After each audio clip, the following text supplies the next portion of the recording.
गोल गोल फिरते, गोल गोल फिरते. ही बघा आमची दिल. आणि इकडे आपले लाडू रेसिपी रेडी आहे. आता जे सर्वात जास्त कमेंट येतात की तू सर्व टेस्ट करतो त्यांना कधी भरवत नाही, आज आपण करूया. अरे पडले ताई, ती प्लेट घे तुझ्या हातात, मी ठेवली तिकडेच. प्लेट घे. ताईला बरोबर, ताईला बरोबर. चला टेस्ट करा. मम्मीला दे ना, ताईला दे. मम्मीला ताईला, पहिला ताईला पप्या, पहिला मम्मीला नाही बापू, पहिला ताईला. आता बघ, लाडू माझ्या हातात, लाडू माझा, मी डिसाईड करणार ना कोणाला भरवायचं ते. ताईला मम्मीला द्यायचं. तर ठीक आहे, आ करा आ. सर्वात मोठा तुम्ही डिसाईड करा, तुम्ही आ करा आ. काय करताय? आ आ मोठा आ. तू पुरा तोंडात टाकशी. तू आग तरी करा तरी आ.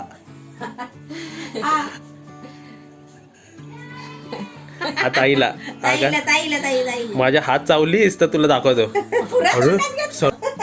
आता कशी खाशील हो, तिने काढला बाहेर आरामात आरामात. आता दुसरा तर मम्मीच्या तोंडा खाली देते. मी खाते ते. नाही नाही आ मी खाते. आई नाही काय एवढ्या लाडू चावायचं का तोंडात घातल्या? ताई टेस्टिंग सांगा कशी झाली आहे. मस्त लागते एकदम. मस्त आहे. कशी झाली मम्मी? छान झालं. हे दोन्ही लाडू मी ओढलेले ताई. हा तुला माहिती मी लाडू कधी ओढलेत कधी, म्हणजे असे फर्स्ट टाइम केल्याने बघ, आकार विकार एकदम व्यवस्थित आहे ना. चांगलं आहे. त्यानेच ओढले. बसलेला बनवायला. कसे झालेत? कसे झाले? एकदम भारी वाटतात खायला. मस्त आहे. आतमध्ये ना काय काय काजू बदाम सर्व आहेत ना. वाव, बरोबर आहे. ताईला इन्ग्रेडियंट आम्ही दाखवले नव्हते. मस्त आहे. आमची दिल्ला वरती जायचं. नमस्ते. आज मी लाडू बनवते आहे आणि हे खास आहे ना, उपवासासाठी लाडू आहेत. समजा आपले रोजचे पण हप्त्यातून एक उपवास असतो, त्याच्यासाठी पण बनवले तरी चालतील. असं पण नाही की आपण नवरात्रीच्याच उपवासाला पाहिजे की श्रावणातच उपवासाला पाहिजे असं नाही. आपण हप्त्यानी एक उपवास पकडतो, तसा मी सोमवार पकडलाय.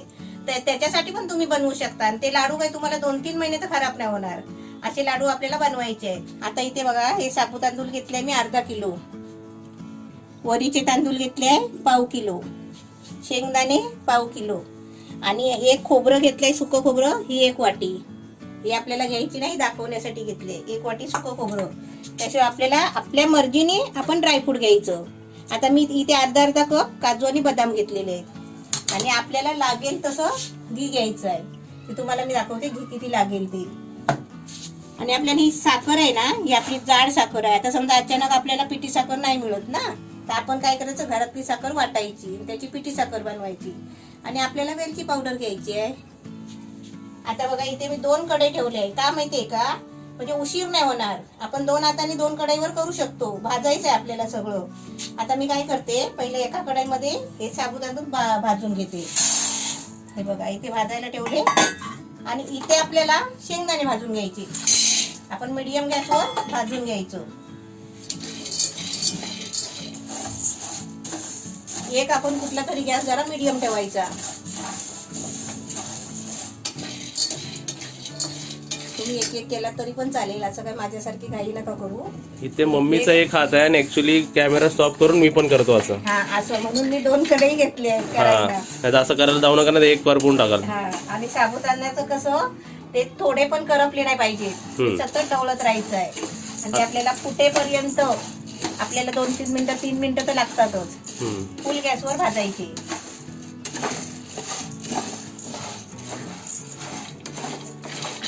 आता तिकडे बघा, पप्पू शेंगदाणे ढवळून घेतोय. इथे बघा, पप्पूने शेंगदाणे भाजून काढले, चांगले ढवळून सगळीकडून व्यवस्थित भाजले आहेत बघा. जरा पण काळे नाही केले बघ. जरा पण काळे नाही केले बघा. सांगतोय पण मी, जरा पण काळे नाही केले.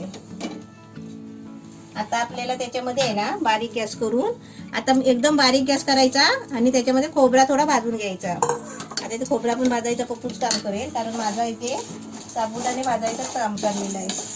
आणि साबुदाणे आपले भाजले कसे समजतात मम्मी? ते फुलतात एकदम आणि जरा क्रंची होतात ना. क्रंची होतात, त्याला क्रॅक्स पडते ना मधी मधी. म्हणजे आपण चावू शकतो असे होतात ते. कुरकुरीत होतात. आता तुझं खोबरं भाजून घे. इथे आपले साबूस तांदूळ पण चांगले भाजून झाले. गॅस बंद केलाय. आणि आता पप्पूनी इथे खोबरं पण चांगलं भाजून काढलंय बघा, ढवळून आता चांगला खोबरा आहे ना भाजून काढायचा पहिला, कारण का माहितीये का, खोबरा जर आपण चांगला भाजला नाही ना तर ते खोबरं कसं खवट होतो आणि लाडू खराब होणार. म्हणून खोबरा आपला चांगला हलवून हलवून भाजून घ्यायचा सुका. आता शेंगदाण्याची सालं काढायची. आता आपले साबुदाणे पण आहे ना काढून घेते परातीमध्ये थंड करायला. शेंगदाण्याची साल काढायची त्याची. पूर्ण साल नाही निघाली तरी चालेल, थोडी निघते तेवढी निघवायची. आणि आपले ड्रायफ्रूट खेचून घ्यायचे. ड्रायफ्रूट म्हणजे काय माहितीये का, हे जरा मिक्सर मध्ये जाड वाटणार नाही ना, समजा बदाम, म्हणून आपण बदामाचे जरा तुकडे करून घ्यायचे. काजू तर आपले तुकडेच आहेत, थोडे आपल्याला त्याची पावडर करायची आहे ना, म्हणून बदाम थोडं असं चेचून घ्यायचं. हे बघा है ना. आता इथे पप्पू शेंगदाणे सोलून देणार आहे आणि हे बदामाचे जरा तुकडे करून देणार आहे. तोपर्यंत मी काय करते, हे आपल्याला साखरेची पिठी साखर बनवून घ्यायची आहे. आणि हे आपले वरीचे तांदूळ आहेत ना, आता तुम्हाला सर्वांना माहिती आहेत वरीचे तांदूळ कसे असतात ते, तरी पण बघा, हे बघा उपवासाचे वरीचे तांदूळ. आणि याचं आपल्याला पीठ बनवून घ्यायचं आहे मिक्सरला. हे मी 2 कामं तोपर्यंत करते.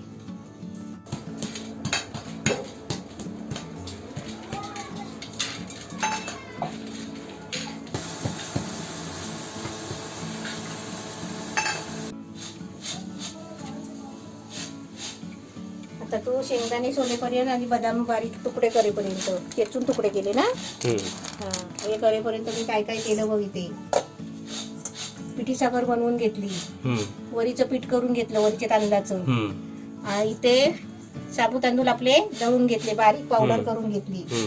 आणि इथे खोबरं आपलं जाड होतं ना जरा किसलेलं, म्हणजे आपण मी मोठ्या किसणीवर किसलं होतं ते जाड होतं, आणि ते आपलं भाजलेलं खोबरं ते मिक्सरला लावलं ना म्हणून ते असं झालंय.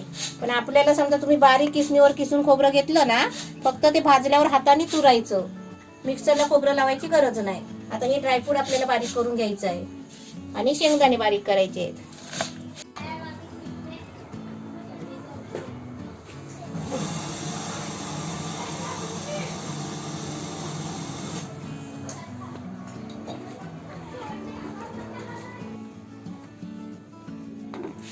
आता तू शेंगदाणे आणेपर्यंत मी इथे काय केलं बघ, हे आता ड्रायफ्रूट दिलं ना तू चेचून, ते बारीक करून घेतलंय. सरसर करायचं. आता आपण लगेच असं फिरवत राहिलं ना सारखं तर त्याच्यातून तेल सुटतो आणि पातळ होतो. आणि ड्रायफ्रूट आहे ना थोडं जाड असलं तरी चालेल, आणि जास्त पावडर चांगली केली ना तरी पण चालेल. म्हणजे आपल्याला उपवासाचा आहे ना चावायचा पण कंटाळा म्हणजे त्रास नको चावायचा पण. आता आपल्याला शेंगदाणे वाटून घ्यायचे आहेत. शेंगदाणे वाटताना आपल्याला सरसर करायचे आहेत, डायरेक्ट आपण मिक्सर चालू नाही ठेवायचं आहे. आता इथे आपल्याला तुपाचं काम आलंय. आता आपल्याला तूप आहे ना तसं लागेल तसं घ्यायचं आहे, त्याला काही हिसाब नाही आहे. आपल्याला बाकीचं साहित्य मी तुम्हाला सांगितलेलंच आहे, कारण आपल्याला आहे ना या तुपामध्ये हे आपले वरीचे तांदूळ कच्चे वाटलेले आहेत ना, ते आपल्याला तुपामध्ये फ्राय करायचे आहेत आणि त्याच्यामध्येच आपल्याला ड्रायफ्रूट फ्राय करायचं. आता इकडे आपल्या भागात तूप तापलाय. आता त्याच्यामध्ये हे वरीचे तांदूळ वाटलेलं पीठ आहे ना ते आपलं त्याच्यामध्ये आता फ्राय करून घ्यायचं आहे, भाजून घ्यायचं आहे बघा. म्हणून पीठ भाजायला आपल्याला तूप टाकलंय. आणि आपल्याला हे लाडू आहेत ना आपल्याला तुपामध्येच बांधायचे आहेत, कारण आपल्याला 2-3 महिने टिकवायचे आहेत. ह्या लाडू मध्ये आपल्याला दूध वगैरे काहीच टाकायचं नाही. दूध टाकलं तर आपल्याला 15 दिवसामध्ये लाडू संपवायला लागतात. आता याचा कलर बघा कसा आलाय, आणि फ्राय झाल्यावर आपल्याला गोल्डन कलर येणार आहे. आता इथे बघा आपला वरीचे तांदूळ पीठ आहे ना चांगलं भाजायला आलाय, थोडा कलर चेंज झालाय ना, तरी थोडा अजून भाजायचं आहे. सुगंध एवढा सुटलाय, घमघमाट आलाय. ते पीठ आणि ते फ्राय होतोय ना तुपामध्ये. 7 मिनिटं लागली तुला. हा आता त्याच्यामध्ये हे आपले ड्रायफ्रूट वाटलेले ते त्याच्यामध्ये फ्राय करायचे. म्हणजे ड्रायफ्रूट पण खराब होतात ना बिना तळून टाकले तर. आपल्याला असे पिठामध्ये भाजायचे म्हणून आपण ड्रायफ्रूट पहिले तळून नाही घेतले, म्हणजे भाजून नाही घेतले. आणि गॅस आहे ना कमी घ्यायचा, गॅस कमी करून भाजून घ्यायचं. आता बघा इथे आपलं ड्रायफ्रूट, वरीच्या तांदळाचं पीठ हे सगळं बघा तुपामध्ये चांगलं भाजून आलंय, कलर पण छान आलाय बघा. आता इथे मी काय करते माहिती आहे का, आपल्याला तूप गरम करायचं आहे. कशाला? लाडू वळायला, कारण आपल्याला तुपामधून लाडू वळायचे. आणि एवढा पण तूप लागत नाही लाडू वळायला, थोडा थोडाच लागतो. आणि तूप आपण जास्त गरम करायचं, लागेल तेवढं घ्यायचं आणि उरेल ते परत ठेवायचं. आता आपलं गॅस जवळचं सगळं काम झालेलं आहे. आता मी ते तूप पण गरम करायला ठेवलंय, पण तूप आपलं बारीक गॅसवर गरम करायचं. आणि आपल्याला हे सर्व मिश्रण जेवढं आता वाटलेलं आहे ना, ते सर्व एकत्र करायचं आहे. तर आपण आता बाहेर बसूनच आरामात एकत्र करूया आणि तिथेच लाडू वळूया.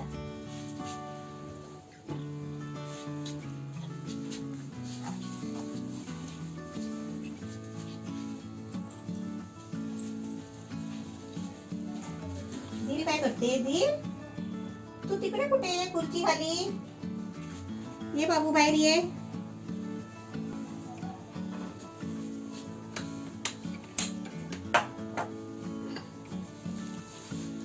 आता आपलं सगळं साहित्य रेडी झालेलं आहे. आता आपण मिक्स करून घेऊया. हे आपले साबुदाण्याचं पीठ, आणि हे पीठ आहे ना असं बारीक दळायचं, म्हणजे दाताखाली कचकच येत नाही. साबुदाणे पहिले चांगले भाजायचे. हे आपलं शेंगदाण्याची पावडर, हे आपलं खोबरं. आता तुम्हाला खोबऱ्याचं मगाशी सांगितलंय ना, भाजताना काय करायचं, बारीक किसणीवर किसायचं आणि खोबरं भाजलं की आपल्या हाताने चुरायचं, तो बारीक चुरा होतो. आता हे पहिलं खोबरं आणि हे 3 साहित्य आपलं सगळं मिक्स करून घ्यायचं, म्हणजे खोबरं पण त्याच्यामध्ये एकजीव झालं पाहिजे. आता हे बघा मिश्रण सगळं एकजीव केलेलं आहे. आता त्याच्यामध्ये पहिलं काय करायचं, हे आपलं फ्राय केलेलं याचं वरीच्या तांदळाचं पीठ आणि ड्रायफ्रूट. हे कसं थोडं गरमच आहे, आपण हात नाही टाकायचा आतमध्ये, त्याच्यात आपण असं चमच्यानेच काढून घ्यायचं सगळं. आता हे आपलं भांड्याला लागलेलं असतं ना, ते आपण असं याने पुसून घ्यायचं. आता आपण याच्यामध्ये हे सगळं मिक्स करायचं. आता हे बघा, हे आपलं मिश्रण पूर्ण तयार झालंय. आता त्याच्यामध्ये वेलची पावडर टाकायची. तर मिश्रण असेल तसं वेलची पावडर टाकायची. 1 चमचा मोठा टाकायची, नाही तर 1 चमचा जास्त टाकायची. आता मी वेलची पावडर टाकली, माझी वेलची पावडर पण बघा संपली. आता तुम्हाला मी सांगते, परत तुम्ही कमेंटमध्ये विचाराल गूळ टाकलं तर चालेल काय. तर हे बघा, हे आता सर्व मिश्रण आपलं तयार झालेलं आहे. इथे आपली पिठी साखर आहे. तर आता हे मिश्रण तयार झालंय ना, तर तुम्ही आता ह्याच्यामध्ये गूळ टाकू शकता, जेवढं आपल्याला गोड पाहिजे असेल तेवढं. पण गूळ आहे ना किसून, पाक नाही बनवायचा गुळाचा. गुळाचा पाक याच्यामध्ये अजिबात बनवायचा नाही. गूळ आहे ना किसून टाकायचा आणि सर्व मिश्रण तयार करायचं आणि त्या गुळामध्ये लाडू वळले तर वळायचे, आणि लागलं तर आपल्याला तूप वापरायचा. आता याला गोड पाहिजे तेवढी साखर टाकायची.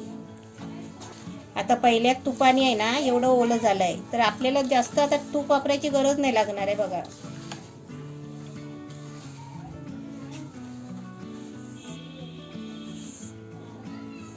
आता इथे बघा, मी आता 1 डबा साखर घेतली होती, तेवढी मला गोड पाहिजे तेवढी मी घेतली. तसं तुम्ही पण आहे ना, साखरेचा अंदाज नका ठेवू. तुम्हाला गोड पाहिजे ना तेवढी साखर घ्या किंवा गूळ घ्या. आपण एकटं बांधत असलो ना, तर आपण थोडं थोडं घ्यायचं असं सारण, आणि त्याच्यामध्ये थोडा तूप टाकायचा, आणि तूप आहे ना गरम घ्यायचा. आता आपण इथे बघा, आपण तूप ओतलंय ना इथे, तर असं जास्त वाटलं ना तूप, आपल्याला जास्तच ओलं वाटलं तर आपण इथून एका बाजून असं घेऊ शकतो.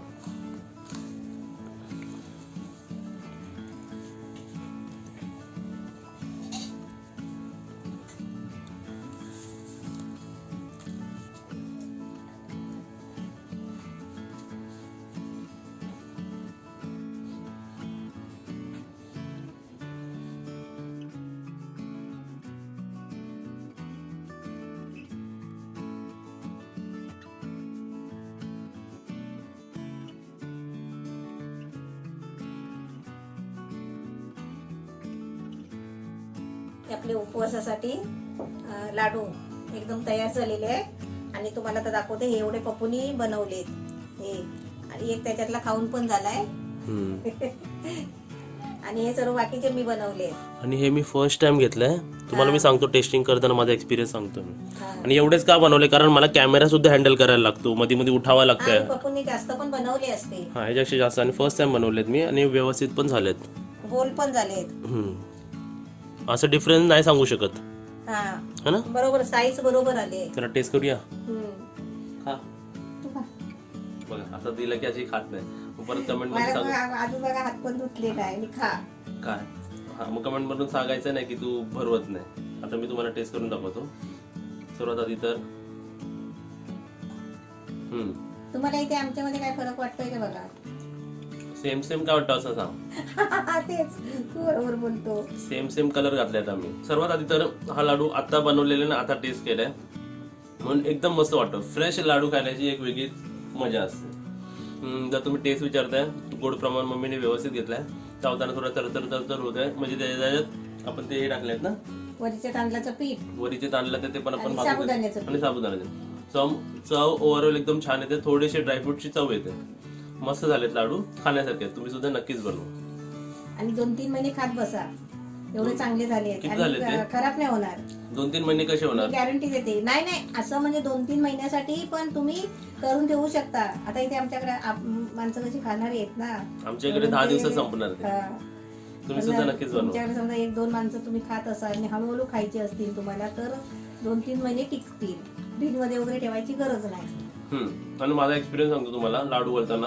आज पप्पूनी पहिलीच टाइम मला म्हणतो ते भरपूर बघितलं ना परात साहित्य तर म्हणतो मम्मी मी पण वळतो लाडू बनवतो. म्हणजे तुला नाही येणार बनवायला पण मी बघतो तरी. फर्स्ट टाइमच हात घातला ना मी आणि बनले ना. जर कोण न्यू असतील ना बघा एक एक्सपिरियन्सच्या हाताने ना बनत जातं ते. पण जेव्हा कोण न्यू बनवतं ना हाताने तर तुम्हाला मी त्याला काय सांगितलं पप्पूला असं पहिला घेतो ना असा घेतो ना तर पहिला असं एकदा जोरात दाबायचं. परत जरा उलटा फिरवायचा आणि परत जोरात दाबायचं आणि नंतर ते हलकं हलकं दाबत जायचं आणि गोल करत जायचं. ते आपले आपण गोल होतात. जर तुम्हाला फर्स्ट एक्सपिरियन्स सांगतो पहिला जेव्हा लाडू घ्याल ना तुम्ही ते चान्सेस आहे ब्रेक व्हायचं. पहिलं 2 वेळा असं कराल ना ते आतमध्ये ब्रेक होत राहणार. नंतर समजा तो ब्रेक झाला तो बनला जेव्हा दुसरा तिसरा लाडू बनवायला झाला तेव्हा हाताला ते आपलं बॅटर लागतं आणि तेवढं ते म्हणजे मग पुढचे लाडू ना लवकर आणि इझिली बनत जातात. म्हणजे पहिल्या 2-3 साठी तुम्ही डिमोटिवेट नका हो की माझे तुटतात मी काय करू. ते उलट बॅटर हाताला लागेल. आता बघा या प्लेन हातला ना लाडू बनत नाहीयेत पण ह्याला जेव्हा तेच बॅटर लागतं ना आणि जेव्हा आपण परत वरायला घेतो ना तेव्हा ते लाडू बनत जातात. आता हे एक्सपिरियन्स वाल्यांना आपल्याला एक्सप्लेन करू पण शकतात पण जेव्हा नवीन ट्राय करतो ना त्याला ते आता माहिती पडलं ना मला ते कसं झालं म्हणून मी तुम्हाला एक्सप्लेन करून टाकलं ते. बरोबर आहे ना. या हाताने पहिल्या हाताने ना 2 तुटले माझे पण ते परत बनवायला घेतले ना ते लाडू तुला नाही जमणार तरी पण म्हणतो मी करतो. पप्पूनी लाडू वळले दोघा कारण ट्रेनर चांगले आहेत आमचे है ना. टीचर चांगले म्हणजे ओरडत नाही. चल तुला नाही येत जा असं नाही बोलायचं. मुलांना म्हणायचं चला बाबा या तुटले तर तुटले या मदत करायला असं बोलायचं. चला रेसिपी कशी वाटली आम्हाला कमेंट करून सांगा. व्हिडिओला लाईक करा शेअर करा कमेंट करा सबस्क्राईब करा. बेल आयकॉन वाजवा ना असं ताईला बोलवत राहा आणि सर्वांना थँक्यू. म्हणून ताई कमेंट वाचून आली. हा किती झाले जरा कमेंट मध्ये सांगा जरा मोजून. असे कसे मोजणार. जास्त लाईक करा. चला bye bye bye bye bye bye bye bye bye कर मम्मी बाय.